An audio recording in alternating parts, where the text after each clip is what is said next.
In today's mini tip tutorial, we're going to look at how to pick up stitches. Today I'm going to cover how to pick up stitches when it's just along an edge, a knitted edge like this, for like a button band. And also what to do if you want to pick up stitches along a slipped edge, like here. So let's get started. So we'll start with the one that's most common. So in my patterns, when you're picking up stitches for a neckline or a button band, a pattern will usually say pick up and knit X number of stitches, and this is usually what they mean. So I've got a swatch that I've knitted previously. It's just plain stocking stitch, and I've got some contrasting yarn.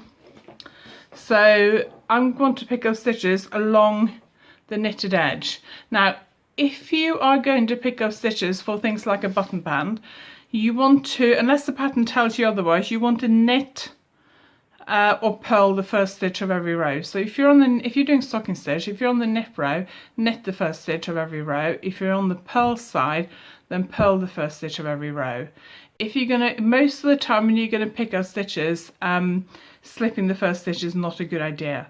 If you are doing a lace pattern, this is just a swatch from a previous project, then you want to make sure that you've got a few plain stitches at the edge. Actually on this one I have slipped the first stitch and I got garter stitch edges. But if I was going to use this as an example for a cardigan, for example, I would keep the first two and the last two stitches in stocking stitch. So I would knit first two on a knit row and purl them on the purl row. It just makes picking up and sewing up much neater. So the pattern will usually tell you how many stitches to pick up.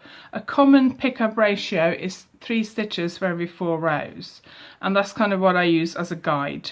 So we'll pick up stitches along here and we'll go for roughly 3 stitches for every 4 rows. So that means that every 4 rows along here I will pick up 3 stitches. So I will start close to the edge, the cast on edge.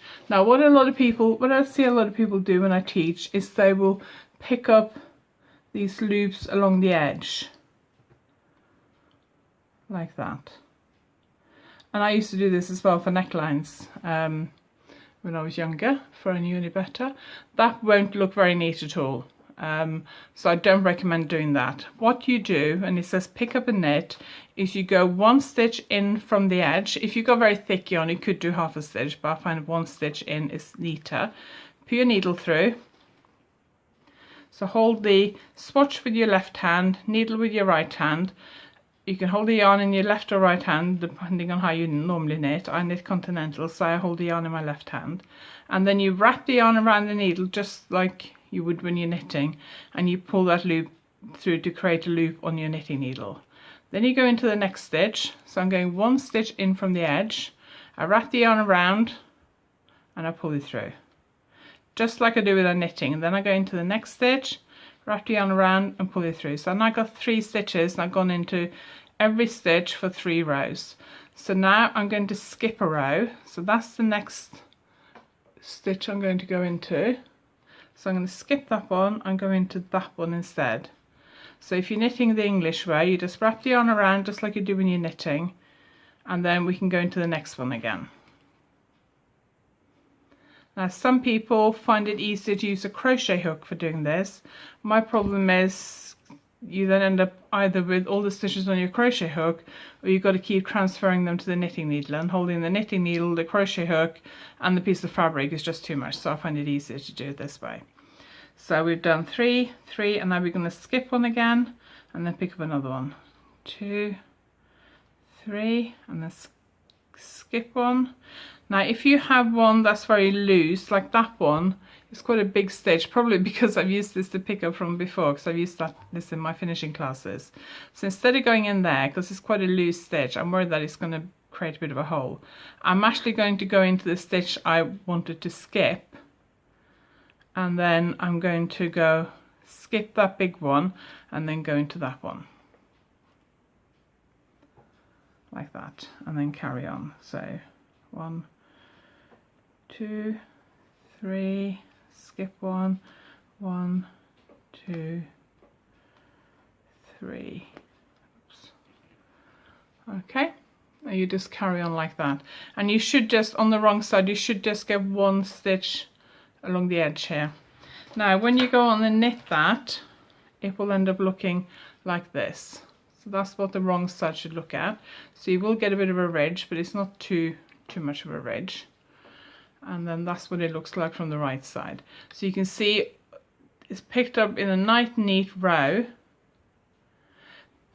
If the pickup ratio is 1 stitch for every 2 rows, then it makes sense to slip the first stitch of every row, so you get like a nice slipped edge. The way you can see that. When you do that, you get 1 slipped stitch for every 2 rows. So if you have 40 rows, you'll end up with 20 stitches along the edge.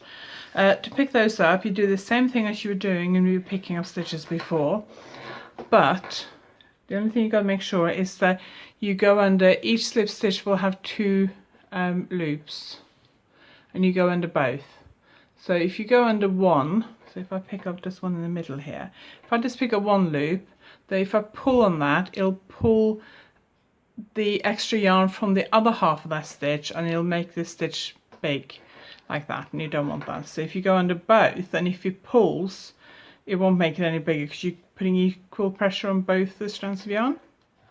So same as we did before, start with the first slip stitch, go under both strands, wrap the yarn around your needle as if you were knitting it. Oops. First one is always a bit tricky, so there we go. Right, let me just move my needle. And then go into the next one, and the next, oops, and the next one. So you're doing it exactly the same way that you were before, but you're going into every single stitch.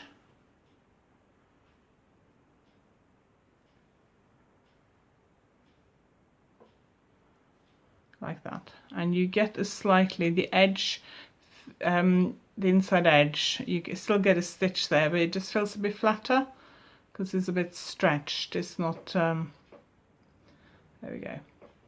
Okay, now there might be times, and one time I'm particularly thinking about if when you're doing a sock heel. So if you do a heel flap and then you pick up the stitches at the edge of the heel, I don't actually have a heel flap because I just suddenly thought about this as I started filming. But if you go to the blog post that accompanies this video, I'll put a picture there of a sock heel so you can see what I mean. When I knit a sock heel, I slip the first stitch of every row. So if I'm doing the sock heel in stocking stitch, then on every knit row I slip the first stitch knitwise, on every purl row I slip it purlwise. And then I pick up, because I'm going to pick up along the edge of the heel flap, I'm going to pick up 1 stitch for every 2 rows. So then all I need to do is pick up each one of those slip stitches. Now when I do that, I do it slightly differently. Instead of going in and wrapping the yarn around, like that, like we have been doing, I actually just pick up the loop, each loop along the heel flap. So imagine this is a heel flap. Now you can either, I tend to do the loop that's closest to me rather than the loop that's away from me, but as long as you stick with the same one. So there's 2 loops, either do the one that's closest to you or the one that's away from you. And I just pick up all the loops. If I've done say 32 rows of heel flap, I'll have 16 slip stitches and I'll pick up 16 loops. So I pick them all up on one needle. I quite often use a double pointed needle for that. And then I slip the stitches, I push them all the way to the other end of the double pointed needle or the circular needle. And then I knit them, and hang on.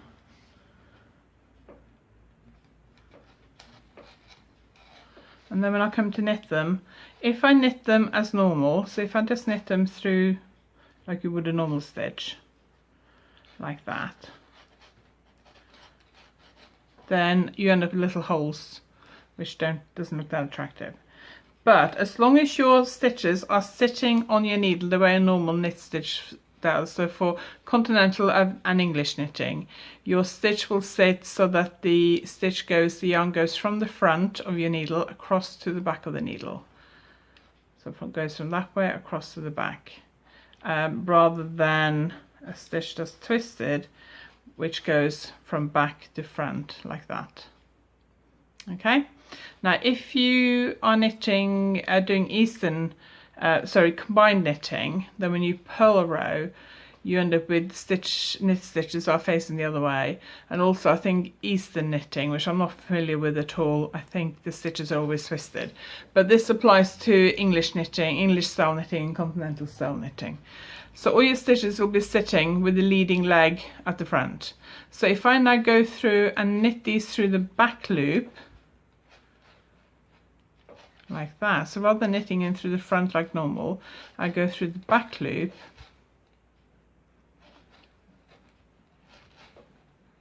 Oops.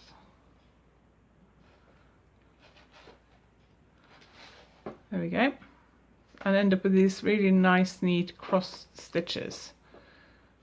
And that looks particularly attractive on a sock heel. So when I'm picking up stitches along a sock heel flap, that's how I pick them up. Slip the first stitch of every row, knitwise in a knit row, purlwise in a purl row, and then I pick up all the slip stitches, put them on my needle, just pick up one loop from each stitch, and then I knit them through the back loop. I will, in the blog post that accompanies this tutorial, I will put a picture of that. And if you're watching this on YouTube, then you can find a link to that blog post below this video. So we've covered a few different ways of picking up stitches. This way I would only use for sock heels, for heel flaps. That's the only time I think I've used it.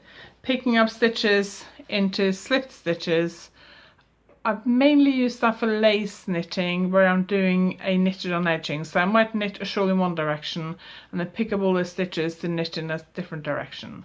I can't think of any other time where I would have picked up, where I slipped the stitch and pick up stitches like that. And if you're doing a button band, then you're picking up stitches one row in from the edge.